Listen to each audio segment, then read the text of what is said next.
కానీ దేవుని యొక్క వాక్యంలో చూస్తే విశ్వాసంగా మన జీవితంలో మనం అగ్నిగంధకంతో మన గుండంలో పడవేయబడటానికి కలిగిన కొన్ని కారణాలను మనము జ్ఞాపకం చేసుకునే వారిని ఉంటాం. మొట్టమొదటి చూసినప్పుడు మత్తయి సువార్త 3వ అధ్యాయము 7వ వచనం.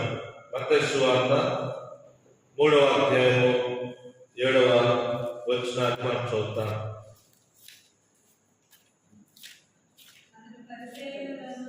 అతడు పరిసయ్యులలోను సద్దుకాయులలోను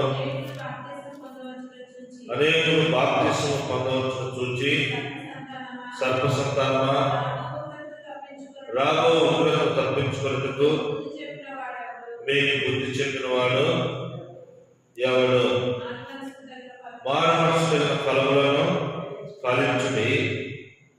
10వ వచనంలో అంటాడు. 10వ వచనం, ఇప్పుడే ఒకరి చెట్ల మీద ఉంచబడి ఉన్నది కనుక మంచి ఫలములు ఫలింపని ప్రతి చెట్టును నరకబడి అగ్నిలో వేయబడును.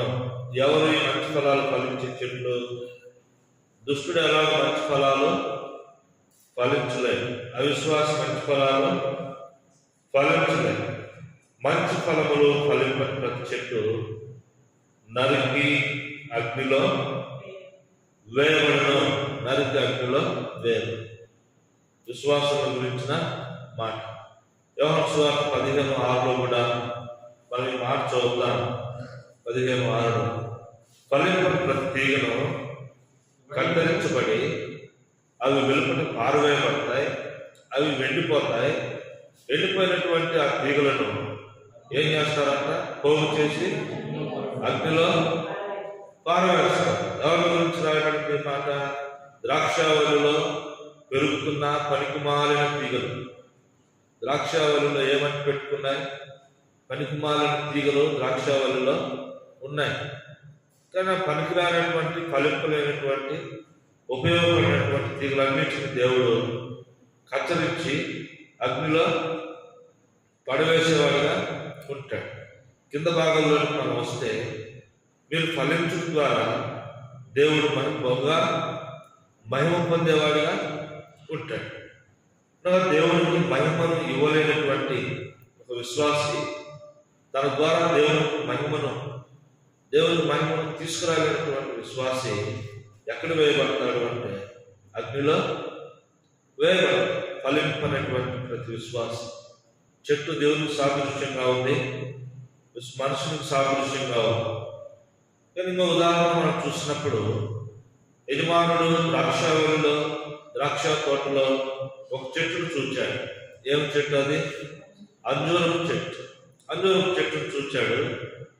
అది 3 సంవత్సరాల నుంచి మరి కాయల కొరకు ఎదురు చూస్తూ ఉన్నాడు. 3 సంవత్సరాల నుంచి ఏ ఫలములు లేవు.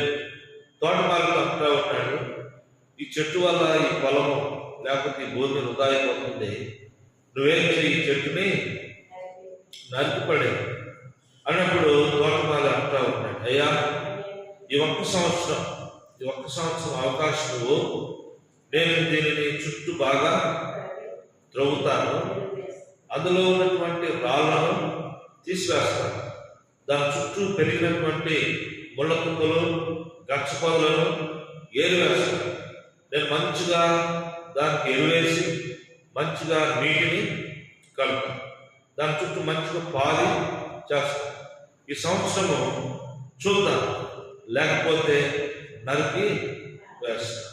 ఇంకో చెట్టు గురించి కూడా ప్రభు శపించాడు. చెట్టు గురించి. ఏ చెట్టు అది? అదే చెట్టు, అది కూడా అంజూరపు చెట్టే, అది కూడా అంజూరపు చెట్టు. అది వెళ్తూ ఉన్నాడు, మరి ఆకలి వేసింది ఉదయకాలంలో. అక్కడికి వెళ్ళాను, ఏమన్నా ఫలములు ఉన్నాయేమో, ఫలములు ఏమో ఉన్నాయేమో. వెళ్ళినప్పుడు ఆకులు తప్పక ఫలములు లేవు. ఆకులు తప్పక ఫలములు లేనప్పుడు ఆ చెట్టును ప్రభు ఏం చేశాడంట? శపించాడు. కనుక శాపగ్రస్తమైన ఫలములు లేనటువంటి క్రైస్తవ జీవితాన్ని కలిగి ఉన్నటువంటి ఒక విశ్వాసి ఎక్కడ వేయబడతాడు అంటే నరికి అగ్నిలో వేయబడతాడు.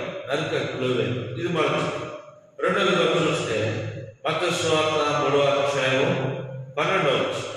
మత్తయి సువార్త 3వ అధ్యాయం 12వ వచనంలో మరి కోత కోసాడు, కోత కోయటం అయిపోయింది. మరి గింజలన్నీ కూడా కళ్ళంలో వేశాడు, తొక్కిచ్చేశాడు. మరి ఇప్పుడు ఏం చేస్తా ఉన్నాడు యజమానుడు అంటే, మరి శ్రేష్టమైనటువంటి విత్తనాల కొరకు జల్లడేస్తా ఉన్నాడు, తూర్పార పడతా ఉన్నాడు. చదవండి.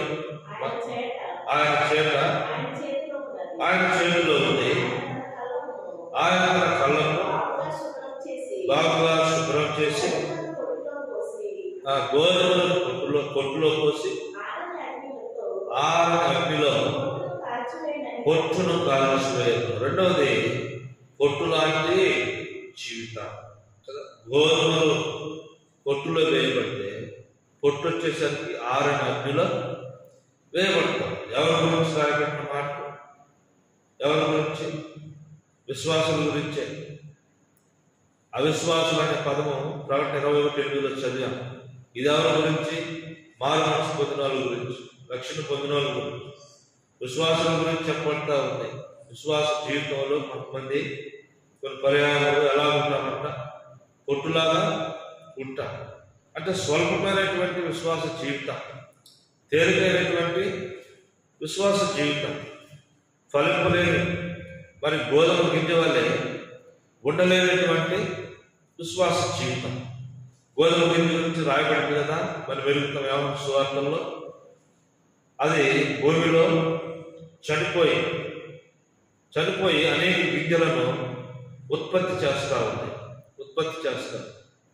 ఈనాడు మన జీవితాల్లో పొట్టువలే ఏంటో రక్షణ పొందాము, ఏదో ఇల్లు వస్తా ఉన్నాం, తాత్కాలిక యాంత్రికమైనటువంటి క్రైస్తవ జీవితం, ఒక ఆత్మీయమైన తీవ్రత లేనటువంటి జీవితం, ప్రభు కొరకై ఆశ లేనటువంటి జీవితం, ఆత్మీయతను పోగొట్టుకొని మరి అలాగున బరువు భారం లేనటువంటి జీవితం.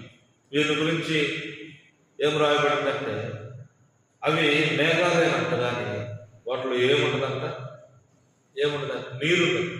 నీరు లేని నిర్జల మేఘములు, నీరు లేని నిర్జల మేఘాలు. మేఘమే కానీ అందులో నీరు లేదు. నీరుంటే మేఘం ఎలా ఉంటుంది? బరువుగా ఉండేది. వర్షించడానికి అది సిద్ధంగా ఉండేది, మనం చూస్తాం. అలాగే ఇంకో మాట ఏమంటాడు? ఓడపై చుక్కాని ఎలాగైతే ముఖ్యమో అలా గురిలేనటువంటి క్రైస్తవ జీవితాన్ని కలిగిన వారని అంటాం. పౌలు గారు అంటాడు, నేను గురిలేని వాడిగా పరిగెత్తట్లేదు, కానీ నేను గురి వద్దకే పరిగెత్తుచూ ఉన్నాను. మూడవదిగా చూసినప్పుడు ఇక్కడ మత్తయి సువార్తలోనే 22వ అధ్యాయము 12వ వచనం. మత్తయి సువార్త 22వ అధ్యాయము 12వ వచనం. ఇక్కడ మనం చదివితే స్నేహితుడా, పెళ్లి వస్త్రం లేక ఇక్కడికి ఎలా వచ్చుకోని అడుగుగా వాడు మౌనీయుడు అంతటా యజమానుడు వీరి కాళ్ళు చేతులు కట్టి వెలుపట చీకటిలోకి త్రోసివేయండి, అక్కడ ఏడుచుటయు పండు కొట్టుటయు ఉండునని చెప్పారు. మూడోవాడు ఎవరంట? వస్త్రము లేనివాడు. తావీదు తన జీవితంలో ఇలా ప్రార్థన చేస్తూ వచ్చినాడు, ప్రభువా, నీవు ఇచ్చినటువంటి రక్షణ వస్త్రము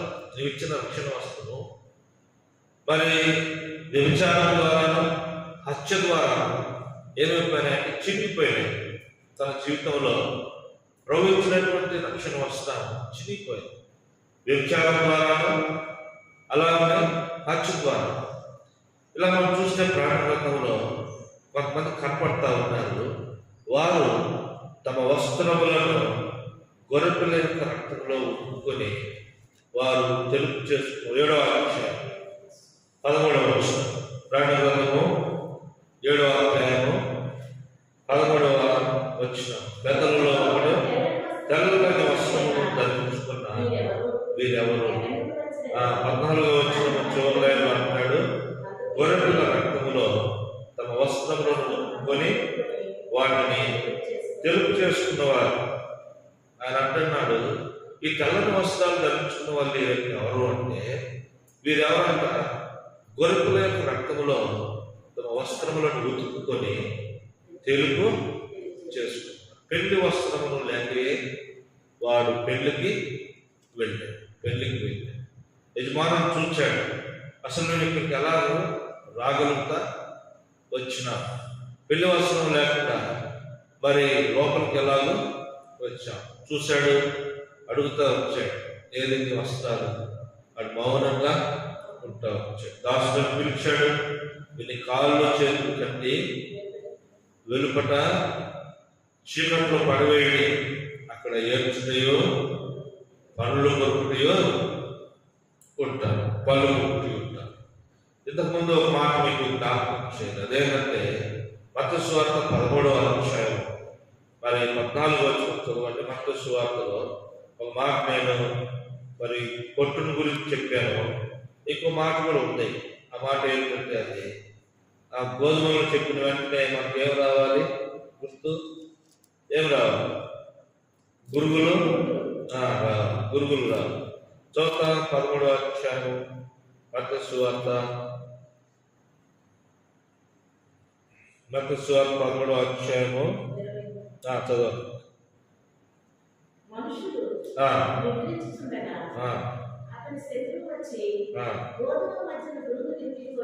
గోధుమల మధ్యలో గురుగులు విప్పిపోయిన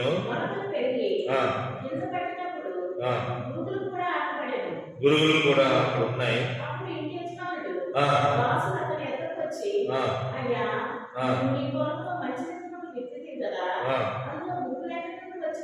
అందులో గురుగులు ఎక్కడ నుండి వచ్చినాయి కదా?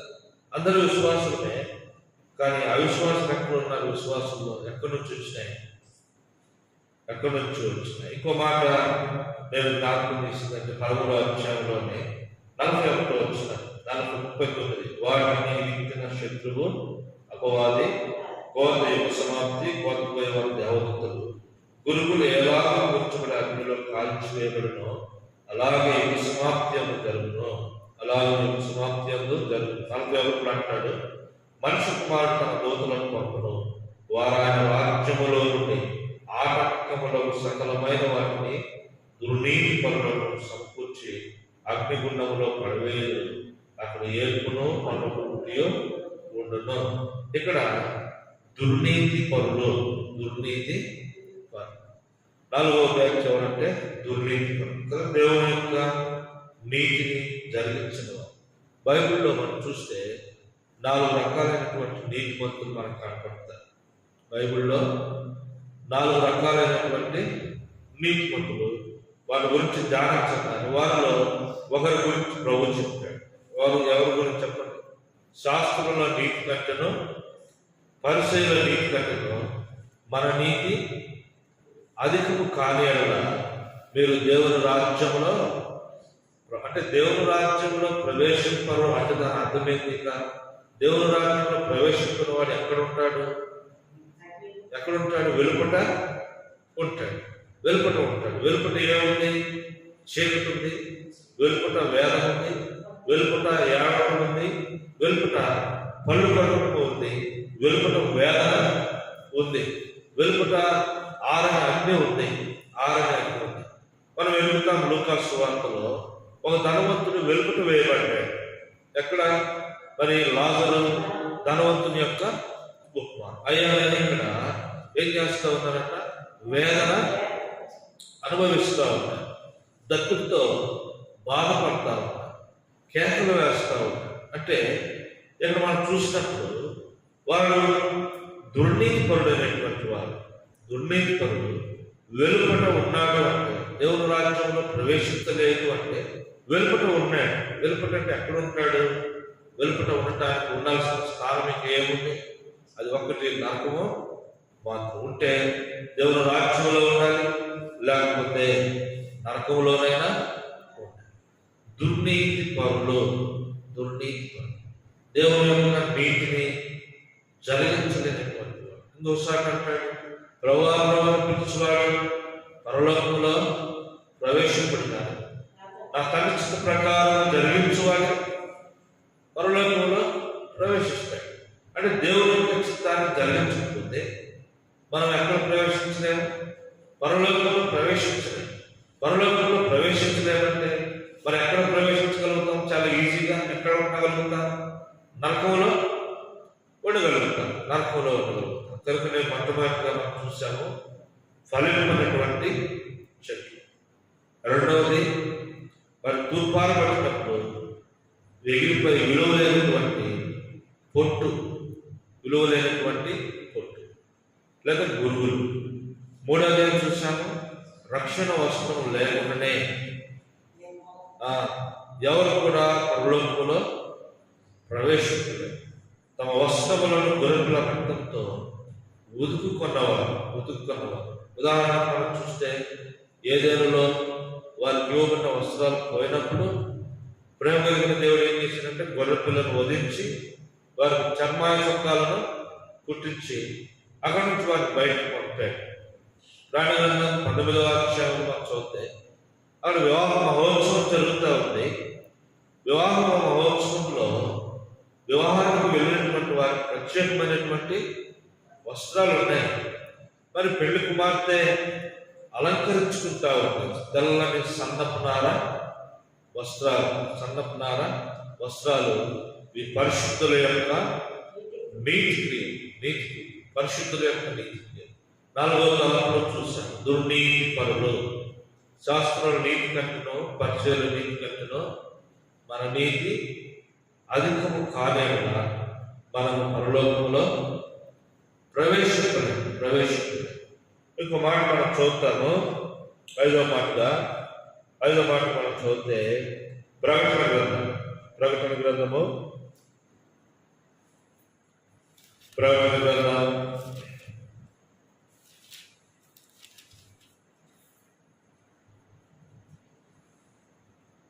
19వ అధ్యాయము 20వ వచనం. ప్రకటన గ్రంథము 19వ అధ్యాయము 20వ వచనంలో అప్పుడు ఆ మృగమును దాని యొక్క సూచక క్రియలు చేసి దాని ముద్రను వేయించుకుని వారిని, ఆ మృగము ప్రతిమకు నమస్కరించిన వారిని మోసపరిచిన అబద్ధ ప్రవక్తయు కట్టుబడి వారిద్దరు గంధకములతో ఉన్న అగ్ని కుండములో ప్రాణముతోనే వేయబడతారు. ఇక్కడ మనం చదివితే దీన్ని బాగా అర్థం చేసుకోవడానికి ఇంకో మాట మనం చదువుతాం. 21వ అధ్యాయం ప్రకటన 21వ అధ్యాయము 27వ గొర్రెపిల్ల యొక్క జీవ గ్రంథంలో రాయబడిన వారి దానిలో ప్రవేశించరు కానీ నిషిద్ధమైనదైనను అసహ్యమైనదైనను అబద్ధమైన దాన్ని నిర్మించేవాడు ఎవరు దానిలోకి ప్రవేశించనే ప్రవేశించారు. 5వ వారు ఎవరు అంటే జీవ గ్రంథంలో తమ పేర్లను రాసుకున్నారు. ఒకసారి శిష్యులతో అన్నాడు, దయ్యములు మీకు లోబడుతుందని సంతోషంగా మీ పేరులు లోకాసు వార్త, మీ పేరులు జీవ గ్రంథంలో రాయబడి ఉన్నాయని సంతోషించు. ఫిలిప్పీలకు రాసిన పత్రికలో సువార్తను ప్రకటించు స్త్రీలు ఫిలిప్పీ 4:3లో సువార్తను ప్రకటించు స్త్రీల యొక్క పేర్లు ఎక్కడ రాయబడ్డాయంట? జీవ గ్రంథంలో రాయబడి. చూద్దామన్నమాట. ఇక్కడే ఉంది, గోడ మీద ఉంది. ఆ స్త్రీలు సువార్త పనిలో ప్రయాసపడిన వారు, ఆ సహకారుల పేర్లు జీవ గ్రంథంలో రాయబడి ఉన్నాయి. జీవ గ్రంథంలో తమ పేర్లు లేనటువంటి వారు ఎక్కడ ఉంటారు? ఇంకా అగ్నిగంధకములతో మన గుండములో ఉంటారు. రక్షణ పొందినటువంటి మన జీవితంలో కడవరకు మనం నమ్మకమైన జీవితాన్ని జీవించలేనప్పుడు మన పేరు ఏం చేయబడుతుందంటే కొట్టివేయబడేదిగా ఉంటాం. ఇప్పుడు ఈ సందర్భాన్ని మనం చదివితే ఇప్పుడు 19వ అధ్యాయంలో 20వ వచనం చదువుతారు. 19వ అధ్యాయం 20వ వచనం. మృగము ప్రతిమకు నమస్కరించిన వారిని మోసపరిచిన అబద్ధ ప్రవక్తయు పట్టబడి వారిద్దరు అగ్నిగంధకములతో పాటు గుండములో ప్రాణంతోనే పడవేయబడుతుంది. ఎందుకు వీరు ప్రాణంతోనే మృగములు పడవేయబడ్డారంటే 13వ అధ్యాయం రండి, ప్రకటన గ్రంథం 13వ అధ్యాయము 8వ వచనం. ప్రకటన గ్రంథము 13వ అధ్యాయం 8వ వచనం. గొర్రెపిల్ల యొక్క జీవ గ్రంథము దేవుని పేరు రాయబడలేదు వారు ఆ మృగమునకు నమస్కారము. జీవ గ్రంథంలో పేరు రాయబడినటువంటి వారు ఏం చేస్తారంట? ఆ మృగానికి నమస్కారము చేస్తారు. ఇక్కడ మనం చూస్తే 2 గుంపులు మనకు కనపడతాయి. ఒకటి, అసలు రక్షణ పొందినటువంటి వారు ఈ మృగానికి నమస్కారము చేస్తారు. రెండవది, రక్షణ పొందినటువంటి దేవుని యొక్క ప్రజలలో ఆ భయంకరమైనటువంటి శ్రమను తాళలేక అనేకులు ఏం చేస్తారంటే మరి వారికి ఇచ్చినటువంటి ఆ రక్షణను పోగొట్టుకునేవారుగా ఉంటారు. పోగొట్టుకునేవారుగా కొంతమంది తాలుకొని వచ్చేవారు. వీరు మహాశ్రమలలో నుండి వచ్చేవారు, మహాశ్రమల్లో నుండి వచ్చేవారు. కనుక మనం చదివితే 5వది, జీవ గ్రంథంలో పేరు రాయబడక మృగములకు నమస్కారం చేయవారు, మృగానికి ప్రతిమకు నమస్కరించేవారు అగ్నిగంధకములతో మన గుండములో పడవేయబడతారు. సాధారణంగా మనం ఏం చెప్తామంటే పాపులందరూ అగ్నిగంధకములతో మన గుండములో పడవేయబడతారు. మరి విశ్వాసులందరూ పరలోకానికి పోతారా అంటే అవకాశం లేదు. మరి ఇప్పుడు మనం చదివితే జీవ గ్రంథంలో పేరు రాయించుకున్నవారు. ఇంకో మాట కూడా మనం చదువుతాము. ప్రకటన గ్రంథంలో ఇంకో మాట మనం చదువుతాము. ప్రకటన గ్రంథము 20వ అధ్యాయము 10వ వచనం. 20వ అధ్యాయం. వారిని మోసపరిచిన వారి అగ్నిగంధకములతో గల గుండములో పడవేయబడును అని ఇక్కడ రాయబడింది. ఇంకో మాట 14వ వచనం. మరణమును, మృతుల లోకమును అగ్నిగుండములలో పడవేయబడి. ఈ అగ్నిగుండము 2వ మరణం. ఎవరి పేరైనను జీవ గ్రంథమందు రాయబడిన ఎడల వాడు అగ్నిగుండములో పడవేయబడి మనం చదువుకోవచ్చు. ఇక్కడ మరి మనతో పాటు అంటే అవిశ్వాసంతో పాటు లేకపోతే రక్షణ పొంది యోగ్యమైన జీవితాన్ని మరి కలిగి ఉన్నటువంటి వారు నిత్యమైన అగ్నిగంధకములతో మన గుండములో పడవేయబడతా ఉన్నారు. ఇంకో మాట నేను చెప్తాను. ప్రకటన గ్రంథంలో 21వ అధ్యాయము 27 చదివాము. ఇక్కడ మరి మత్తయి సువార్త 8వ అధ్యాయం ఇంకో మాట చూద్దాం. మత్తయి సువార్త 8వ అధ్యాయము మరి 12వ వచనం. రాజ్య సంబంధులు వెలుపటి చీకటిలోనికి అక్కడ రాజ్య సంబంధులు వెలుపటి చీకటిలోనికి త్రోసివేయబడతారు. అక్కడ ఏడ్చుటయో పండ్లు కొరుకుటయో ఉంటుంది. 5వది ఏం చేశామంటే జీవ గ్రంథంలో పేరు లేదు. సరే, 6వ వ్యక్తి ఎవరు అంటే మృగమునకు నమస్కారము చేసిన వారు. 7వది ఎవరు పడతారు? 7వదిగా అగ్నిగంధకములతో మన గుండములు ఎవరు పడతారంటే 10వ వచనం 20వ అధ్యాయము 10వ వచనం. వారిని మోసపరిచిన అపవాది అగ్నిగంధకముల గల గుండములో పడవేయబడిను. అది ఒకటైతే ఇంకోటి కూడా ఉంది. 13వ వచనం.